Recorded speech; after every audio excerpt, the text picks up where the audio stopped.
Today we're going to dive into lists. The idea with lists is that these essentially become the core of how you manage your contacts in HubSpot. We get a lot of questions about what situations you should use a smart list, right? Or what situations you should use an active list versus a static list. But really, these things are kind of the core of what matters in terms of making for effective marketing.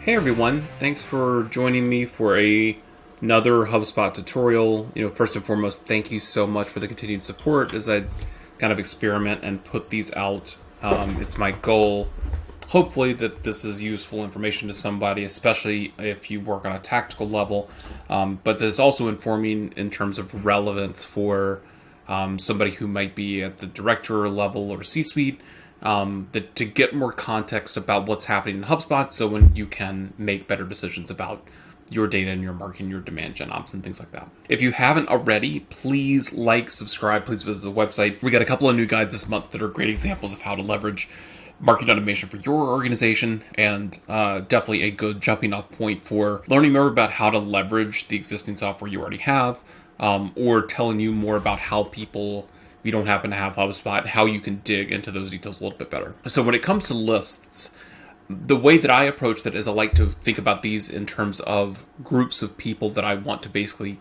group together.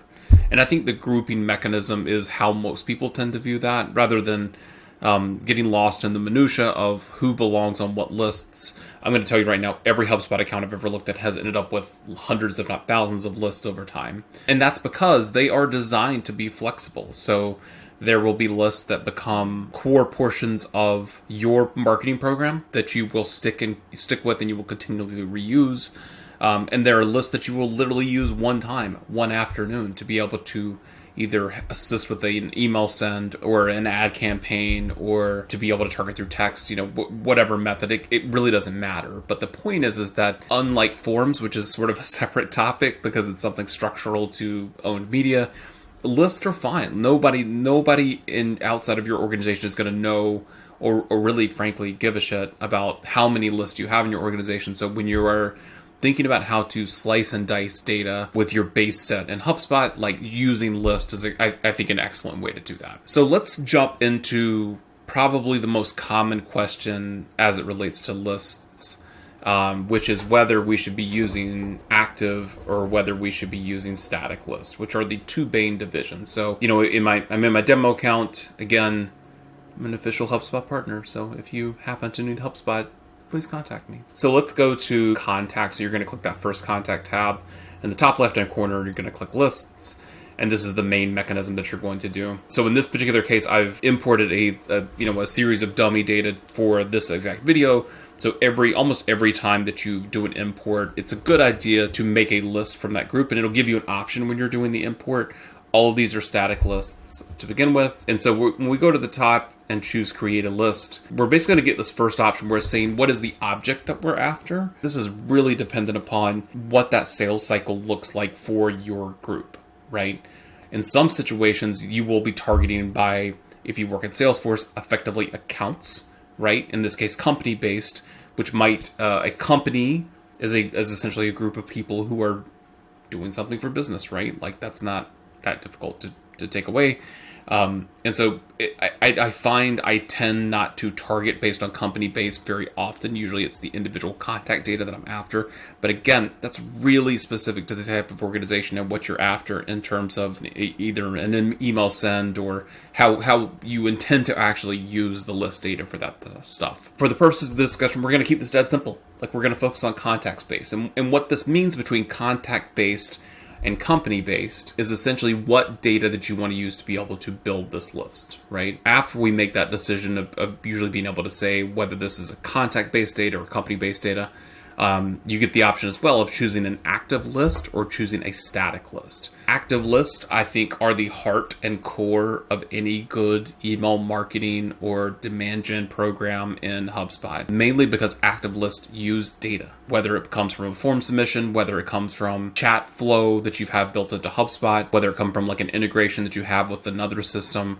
Active list is using data, and so that's essentially a living list. Like it's growing, it's changing, it's shrinking, it's expanding at various times, and I think that sets you up in a position to be able to really be effective in how you want to market, and really being able to live not so much in like the nitty gritty of having to create static lists, but really being able to leverage the power of HubSpot. So the biggest difference between static lists and active lists are that one of these lists is essentially a living list, and one of these is essentially a static or a dead list that simply represents a group of contacts. If you have 5 people and you create those based on an active list, you must implicitly choose some piece of data to be able to build a list. The assumption is that over time, you may have more people that meet the criteria for however you made the list in the first place, and thus get automatically added to an active list. With the static list, the contacts that are there essentially stay there until the end of time, until you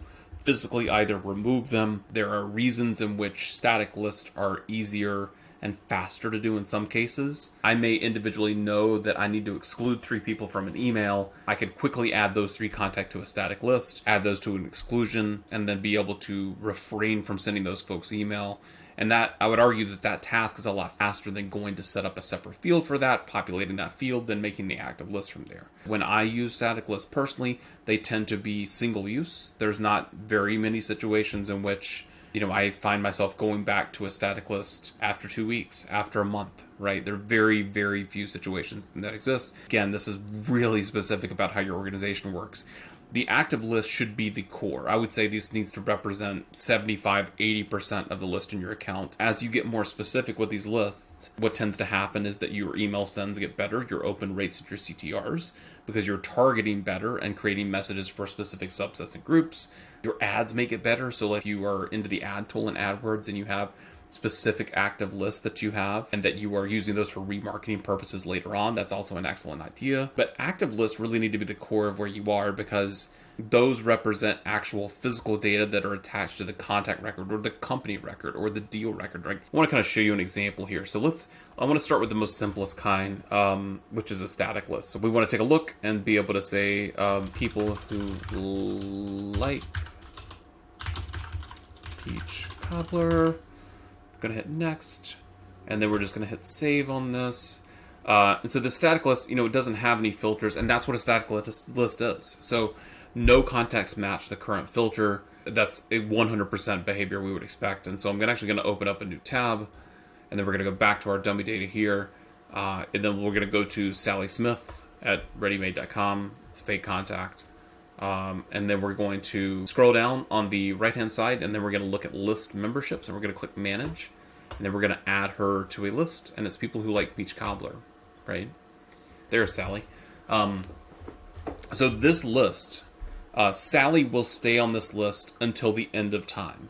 When the robot uprising happens and the dystopian nightmare that we all know and come to expect finally occurs, Sally Smith will still be on this HubSpot list until I physically take her off. Moreover, anybody that needs to be added, I need to manually do that. I think there are plenty of situations in which a static list is helpful and is quick and is designed to be fast. You're not having to make fields. You're not having to worry about the data values within fields. There may be situations with imports that are also like a huge pain. So if you need a quick and dirty way to be able to do that, static list are going to be your go-to way to do that. The other thing to keep in mind is that these static lists can also represent things you want to know over time. But often, the way I see organizations use these is they have this static list set up, and then years go by. And nobody remembers what happened in fall of 2019 when it says send for Tuesday, right? The data, the information in the context that gets lost.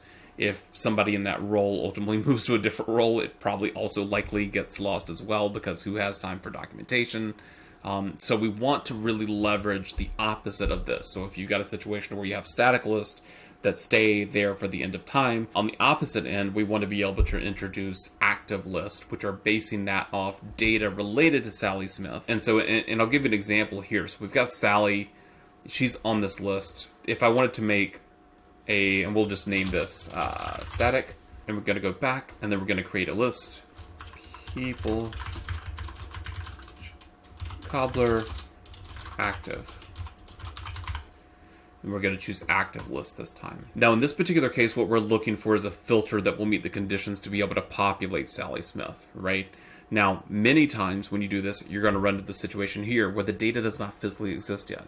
So we have to go as a prerequisite and make the data, make the field, and then assign that value to Sally Smith, which will then populate on a list that needs to be created later. So for example, if I go under contact properties, cobbler preference, actually not a property. Who would have guessed that, right? So obviously we need to go up to our cogwheel, and then we need to go down to properties, and then we need to go to create a new property, and let's do something fancy. Contact information, cobbler preference. What's the matter with you if you don't like cobbler? Drop down select. I think the decision we had to make tonight was apple versus peach. Kind of savage would choose apple over peach. Create. So now we have that field created, but that has nothing to do with assigning the values to individual people like Sally. So we need to go back into her contact record. So we're going to go back down to Sally. So we're going to go into view all of her properties, and we're going to type in the field we just made, cobbler preference. We're going to go down and click peach, and then we're going to hit save. So when we go back to lists and we make our new list, let me copy that because I like naming conventions. Create list, active. So now, again, we have a new property about cobbler preference. Just an example, could be literally anything under the sun. Cobbler preference. In this list, what we're specifying are the conditions in which we want to group people together. So in this case, we want to only group people who have a preference for peach cobbler. So we're going to choose peach, and then we're going to apply filter and hit save.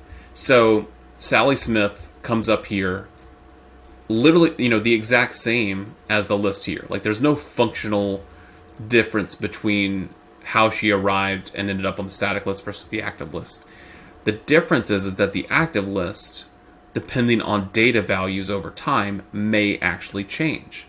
So let's say that years go by and Sally has grown cold when it comes to thinking about peach. So she may switch her preference. And so she may say, oh, I actually don't have this preference anymore, so she would be taken off this list. And at the same time, we may have new people that do have that preference, and they'll automatically be added to this list here. So when we think about active versus static, really try to have leverage most of the majority. Again, that's 70-80% on the active side, just for your own sake later on. It's a great way. It's a great exercise to be able to encapsulate data in fields, and it's also a great way to be able to keep your list organized over time. Again, no judgment on the number of lists. You're not charged for them. Nobody really cares. The customers can't see them, or your potential leads can't see them, so that also doesn't matter as well. But it's a great way to be able to segment out data based on fields.